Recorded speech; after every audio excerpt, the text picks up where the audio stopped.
No, no, la minuta contable es un respaldo de registración. Nosotros vamos a remontarnos a los primeros días de clase, cuando hablábamos que todo esto que estamos aprendiendo y que hemos aprendido y que nos queda por aprender, está destinado a elaborar informes hacia terceros. Estamos aprendiendo a elaborar el contenido de lo que se va a volcar en los informes que se va a destinar a terceros. No nos olvidemos de la definición de contabilidad patrimonial, que brinda información a los terceros sobre la composición del patrimonio, a una fecha determinada, las causas de variación, etcétera, etcétera. Es en esos informes contables donde se vuelca información del patrimonio, información de los resultados, de las causas de resultados. Hay una parte de esos informes contables que se llama notas a los estados contables, en el cual se hace mención de aclaraciones para que el destinatario de la información tenga una visión más clara de cómo está el activo, el pasivo, ¿no es cierto? Y en esas notas, que ya lo vamos a desarrollar, se vuelca esta situación para que el destinatario de la información tenga conocimiento de esta situación a la fecha de cierre y que por una cuestión de no poder medirlo objetivamente, se transmite a través de estas notas al solo efecto de ponerlo en conocimiento de los riesgos que tiene asumida la empresa. De lo contrario, de no hacer nada es como si hubiéramos escondido esa situación. De esta manera, al anotarlo en lo que llaman notas a los estados contables, transcribirlo en la parte de los informes, hay un sector que dice notas a los estados contables, transcribimos esta situación que no fue contabilizada en el libro diario por no poder haber sido medida objetivamente, cuyo monto máximo es de 500.000 pesos. Así se procede. Así se procede en los informes. Al destinatario no se le puede esconder nada. Es decir, tenemos que transmitir los hechos tal cual se han producido. El otro ejemplo eran las previsiones por despido. También son situaciones que se presentan a la fecha de cierre del ejercicio cuando hay un planteo comercial de cerrar algún tipo de sucursal de algún lugar, de una zona, que no, por distintas razones, no tiene sentido tener ese local o sucursal en funcionamiento.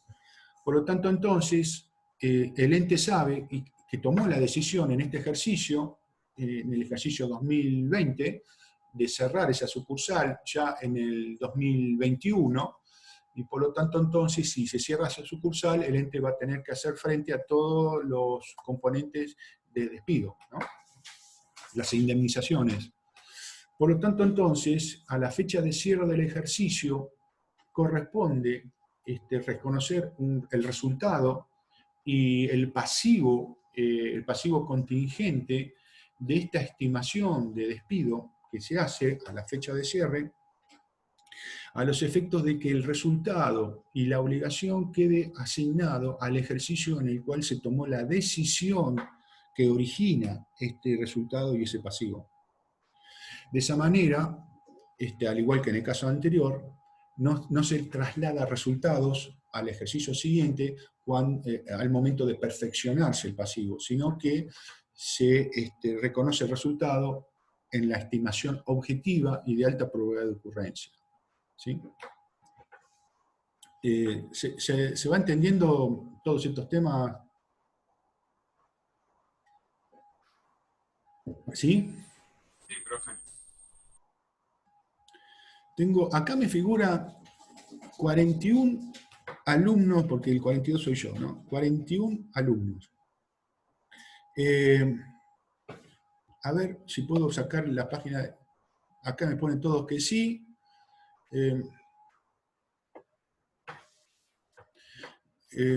A ver, un segundito que estoy leyendo.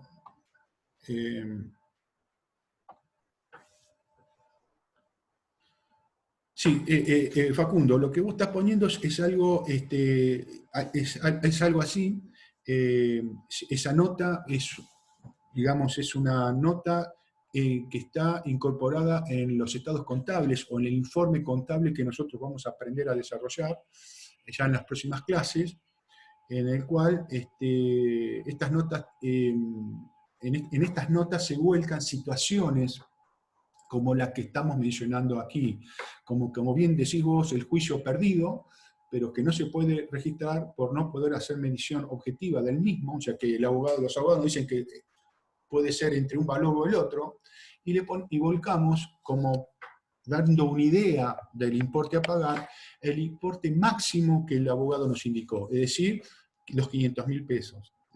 Entonces, se le redacta de que a la fecha de cierre del ejercicio existe un juicio con fulano de tal, que de acuerdo a la información de los abogados, el juicio se encuentra perdido y que no fue registrado en su oportunidad en el libro diario por no poderse haber determinado objetivamente su importe, cuya estimación puede alcanzar hasta los 500.000 pesos. Esa sería la nota que se vuelca en el informe que después es transmitido con los datos patrimoniales y resultados a los destinatarios de la información.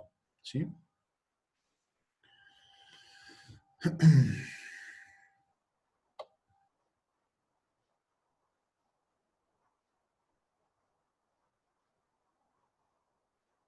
Bueno, aparentemente estamos este no es un tema tampoco muy complicado, pero bueno, puede presentar alguna duda entre tantos temas que estamos desarrollando. Bien.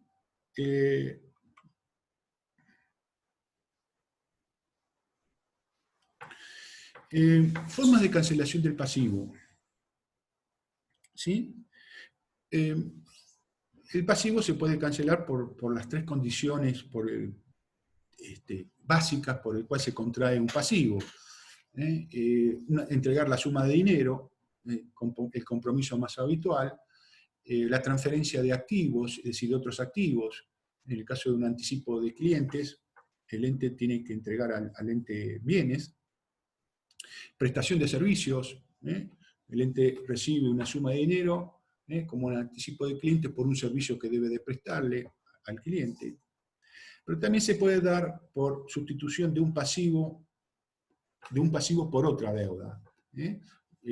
Esto ya lo habíamos hablado en su momento, creo que había un práctico también, ese teórico, pero bueno, viene el caso de refrescarlo también, que un pasivo se puede cancelar por la constitución de otro pasivo. Es el caso, por ejemplo, que el ente tenga una deuda corriente con un proveedor y lo reemplaza con una deuda documentada, es decir, le entrega un pagaré y por lo tanto la deuda en cuenta corriente pasa a ser una deuda de documentos a pagar. Después la otra es la conversión del pasivo en patrimonio neto, ¿sí?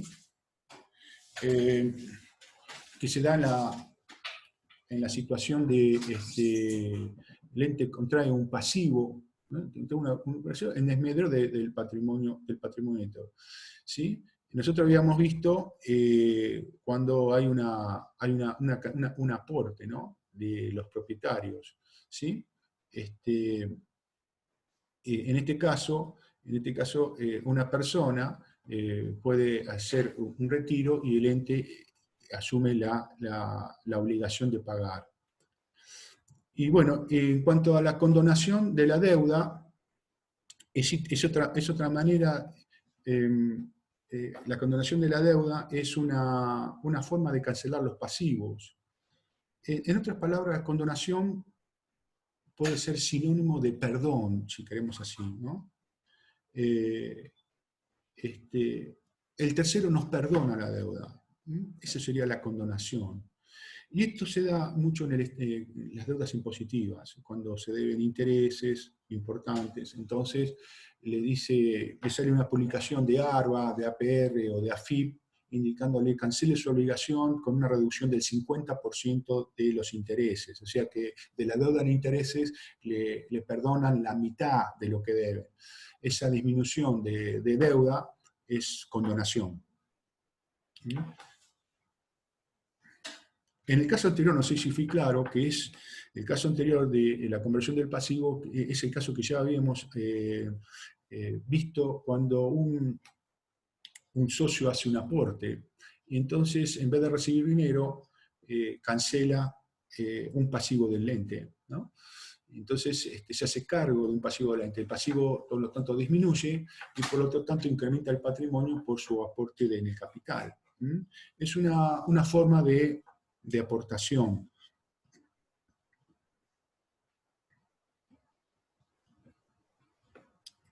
Bien.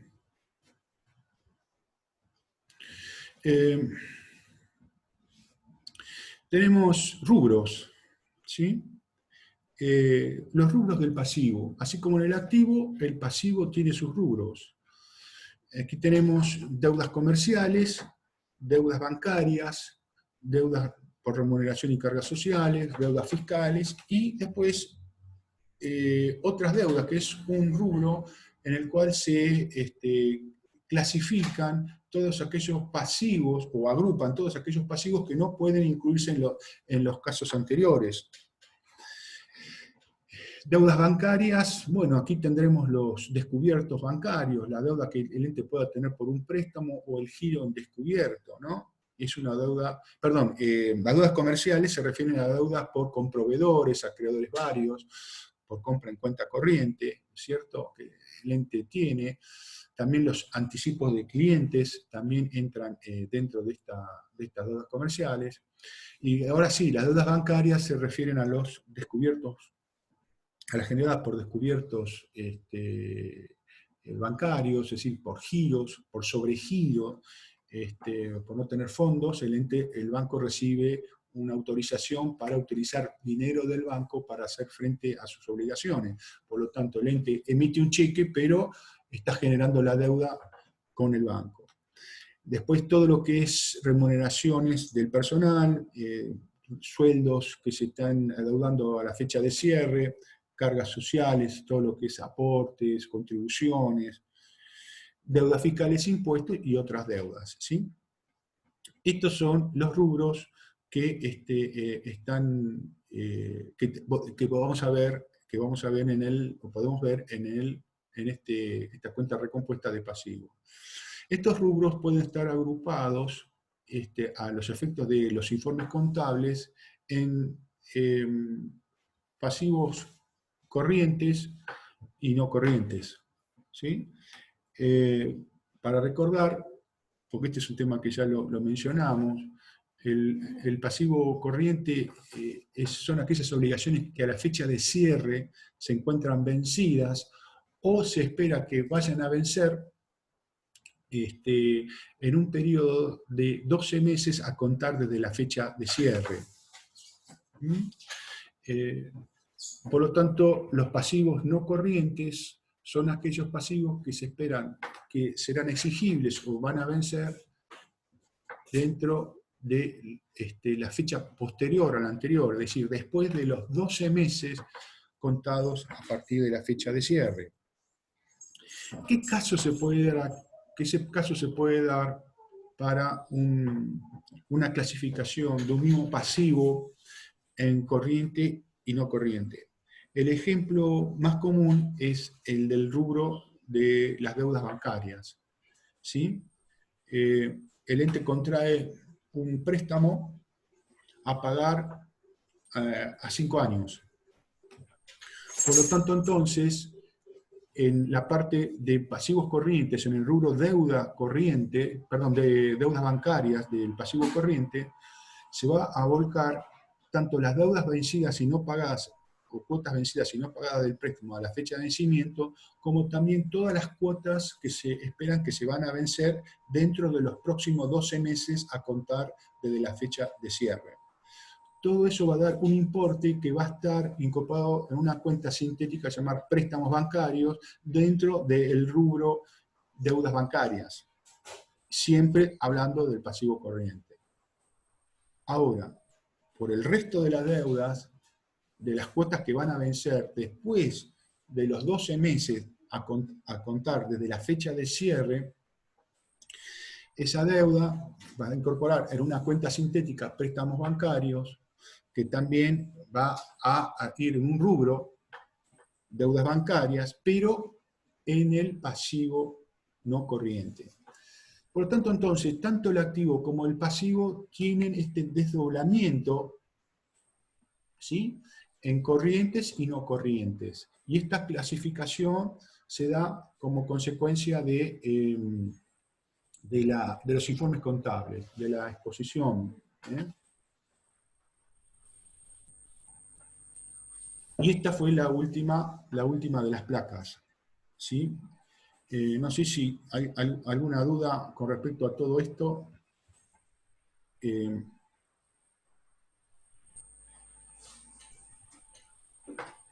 Parece que incrementamos el número de asistentes. Ahora estamos en 39. Bien, si no hay... con respecto al trabajo práctico del pasivo, ¿ustedes lo tienen el trabajo práctico 21?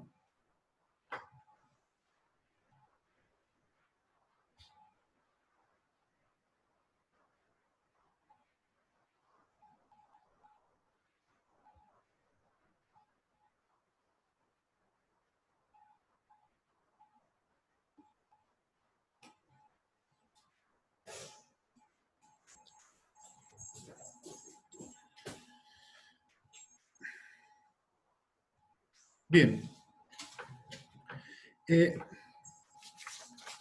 Acuérdense que el trabajo práctico teórico lo desarrollan ustedes. Ahora vamos a terminar de hablar este tema de pasivo, y después les voy a dar información de lo que ustedes están preocupados, ¿sí? ¿Está bien? El pasivo empieza con el trabajo 21, con concepto de pasivo cierto. El pasivo cierto ya lo expliqué recién. Pasivo cierto es aquel pasivo que ya ha acontecido, ya está generado, ¿sí? Se individualiza al acreedor, se conoce cuál es el acreedor, y su fecha de vencimiento e importe puede estar determinado o determinable. Dentro de la clasificación del pasivo, también la mencionamos de acuerdo al grado de probabilidad de ocurrencia: pasivo cierto y pasivo incierto. Donde ahí, bueno, en un caso de un parcial, uno puede, si hay lugar para desplazarse, podrá indicar cuáles son las características de ambos tipos de pasivo, ¿no? De los ciertos e inciertos. El punto 3 del caso 1 dice: cuando se gira han descubierto un ente que posee una cuenta corriente bancaria, ¿cómo queda el saldo de dicha cuenta? ¿Qué representa para el ente y a través de qué cuentas deben registrarse la situación? ¿Sí? Si el ente gira en descubierto, que era lo que estaba mencionando recién, quiere decir que el ente está emitiendo un cheque para su cobro a un proveedor, a favor de un proveedor, y que tiene autorización por el propio banco a emitir el cheque sin tener fondos en la cuenta. Eso es lo que se llama girar en descubierto, muchas veces girar en rojo. Por lo tanto, el banco se hace cargo del importe del cheque, por supuesto, hasta un determinado valor. ¿Sí? Quiere decir entonces que cuando se gira en descubierto en una cuenta corriente bancaria, se está generando un pasivo hacia el banco, porque el dinero lo está poniendo el banco, no es dinero propio del ente. Por lo tanto, entonces, se genera una cuenta del pasivo del rubro deudas bancarias, que se llama anticipo, cuenta corriente, banco, nación, o banco provincia, cual fuera el banco, para reflejar la obligación que el ente contrae por ese giro descubierto. Cuando el ente deposita, va a ir depositando en el banco. Por supuesto, entonces este descubierto se va a ir saldando hasta que la cuenta queda ya en cero, la cuenta del pasivo. Y por los saldos que queden por encima del descubierto, se dará origen a la nueva cuenta del activo, que representa el dinero propio del ente depositado. Después están las previsiones de pasivo: concepto, constitución, uso y saldo, que ya esto ya lo hablé, ya lo mencioné, me explayé bastante, así que ahí tienen bastante material, por lo menos está grabado. Y después, bueno, este caso 2 que espero que me den la respuesta a ustedes, ¿sí? Donde tenemos un caso de múltiple, en el cual la primera nos dice, las cuentas patrimoniales del pasivo, según la probabilidad de tener que cancelar su saldo, se clasifican como ciertos y posibles, ciertos y remotos, o ciertos y probables. ¿Qué les parece a ustedes? ¿La alternativa A, la B o la C?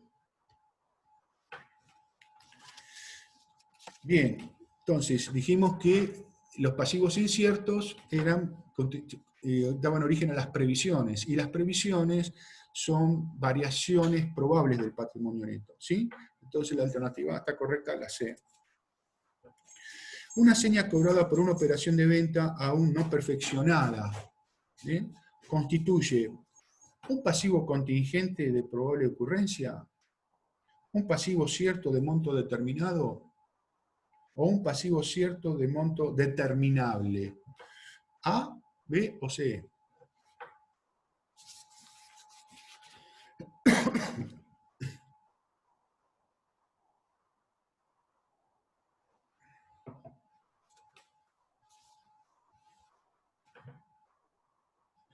Yo me inclino por la alternativa B, porque el pasivo está generado por la emisión de un recibo que el ente le entrega al cliente por el anticipo que realizó. La seña es un anticipo del cliente. Por lo tanto, entonces, entiendo de que la obligación hacia el cliente no es determinable, porque ya está asumida. El ente ya tiene la obligación de entregarle bienes por el dinero que ha recibido del cliente, en base al comprobante que ha recibido, ¿sí? No es un pasivo estimable, porque realmente si a mí el cliente me entregó 10.000 pesos para un trabajo, yo tengo una obligación de entregarle bienes o prestar servicio por ese importe. Por lo tanto, entiendo yo que es un pasivo cierto de importe determinado.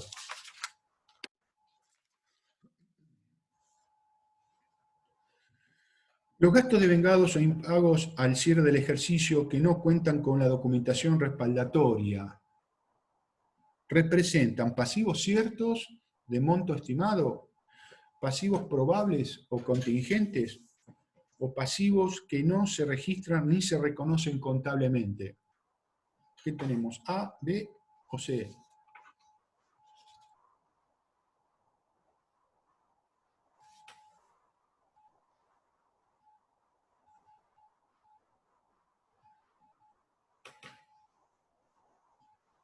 ¿Quién más tenés? Muy bien, entonces está correcta la respuesta. Es lo que hablábamos recién, los famosos pasivos jurídicamente no perfeccionados, que son autodeclarados, estimados. Por eso entonces, al no tener el comprobante, el ente los tiene que estimar de la manera del procedimiento que mencioné yo, ¿sí? Pasivos ciertos de monto estimado, la alternativa A. Bueno, y vamos al último de los casos.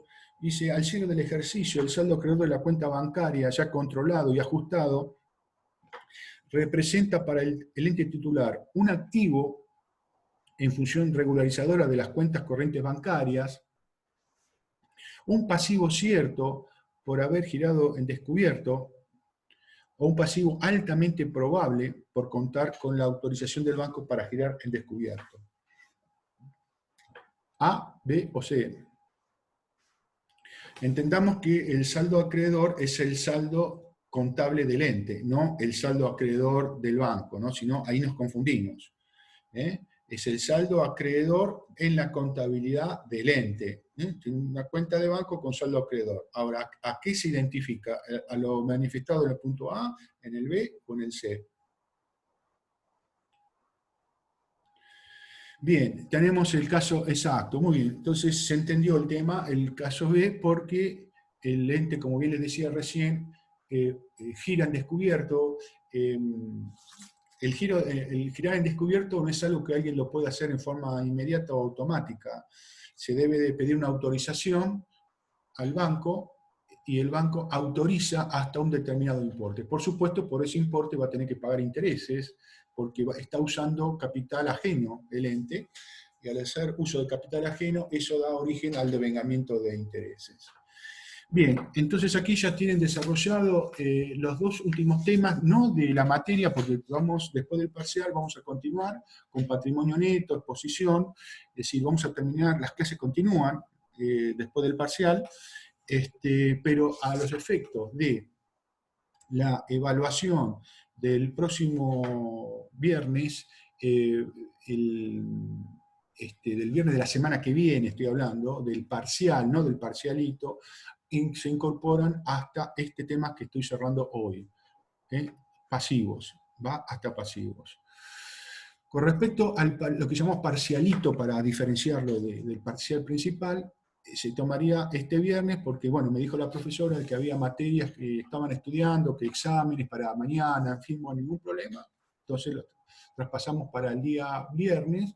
El parcialito, ya saben la modalidad que tiene, qué características tiene, son preguntas teóricas y prácticas sobre los temas que fuimos mencionando. Así que era el de bienes, creo que era, habíamos hablado, primero hemos tomado bienes, disponibilidad de caja de banco y créditos. Y bueno, aquí creo que tomamos inversiones y bienes de cambio. Esos son los dos temas de lectura para el próximo parcialito del día viernes a un horario a confirmar, ¿sí? Está perfecto, está claro, está entendido, así que ningún problema, sabiendo que ustedes tienen carga para rendir otra materia, lo dejamos para este viernes, posiblemente a las 6, 7 de la tarde, después se le va a firmar ahora. Ya estamos prácticamente en la recta final del segundo parcial, ¿sí? Por lo tanto, entonces, les aclaro qué va a pasar después, ¿sí? Hay muchos alumnos que están en condiciones, hay varios alumnos con posibilidades, por no decir una gran cantidad de alumnos, con posibilidades de promocionar la materia, ¿sí? Por supuesto, esperemos que les vaya bien, esperamos que les vaya bien en esta segunda evaluación, que, bueno, es la evaluación que ustedes deben tener una nota mínima de 6 puntos, ¿sí? O más, para que le den el promedio 7 o mayor a 7, ¿sí? Por lo tanto, entonces, es decir, en otras palabras, un alumno que sacó un 10 y saca un 4 no puede promocionar, lo mismo que el que sacó un 9 y quiere sacar un 5 en este paso. Tiene que sacar 6 o más. Ahora bien, en la reunión de cátedra de la semana pasada, se estableció que aquellos alumnos que están en condiciones de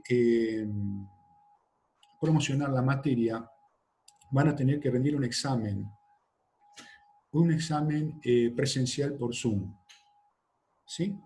Es decir, por eso les aviso, la fecha todavía no la sé, posiblemente sea durante el mes de julio, hay que esperar el resultado del segundo parcial y del recuperatorio, porque hay alumnos que por ahí no se presentan el día 19 y se presentan en el recuperatorio y están en condiciones de promocionar también, o que en su caso hubieran salido mal en esta convocatoria y aprueban en la segunda con condición de promocionar. Por lo tanto, entonces, la materia no va a estar automáticamente aprobada por el solo hecho de aprobar el parcial. El parcial, la nota del parcial, se tiene en cuenta en función a la nota va a estar determinada en función del concepto que tiene cada alumno, a lo que desarrolló, lo que trabajó, la asistencia que tiene en la clase. Eso va a formar parte de la comunicación con el mismo criterio que se tomó en la clase, en la evaluación del parcial anterior.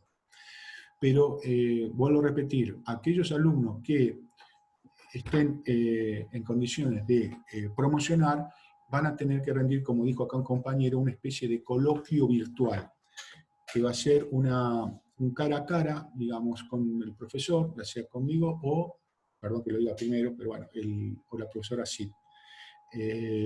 Entonces, la evaluación va a ser directa con cada uno de los alumnos, una evaluación que no va a ser práctico, posiblemente no tenga práctica, casi seguro, si queda criterio nuestro, práctica no vamos a tomar, y haremos alguna que otra pregunta muy básica, muy elemental, para que el alumno valide o ratifique el nivel que demostró en los parciales. Con 2 o 3 preguntas, por decir así, 10 minutos promedio de evaluación, si todo va bien, el alumno tiene como aprobada la materia con la nota promedio que sacó en los parciales, ¿sí?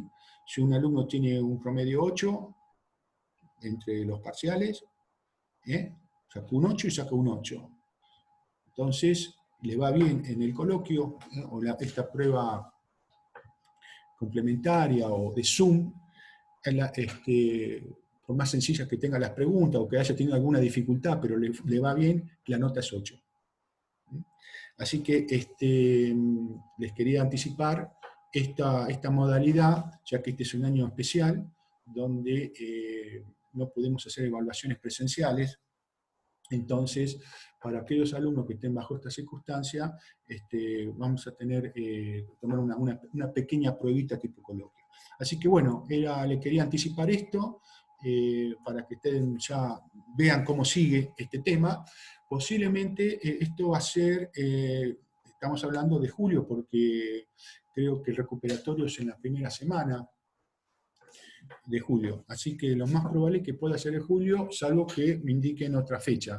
Pero la fecha va a ser simultánea para todas las comisiones, y esto es para todas las comisiones de la cátedra C. Es decir, no es algo que decido yo, sino es una decisión de las autoridades de la cátedra C, para todas las comisiones que forman parte de la misma.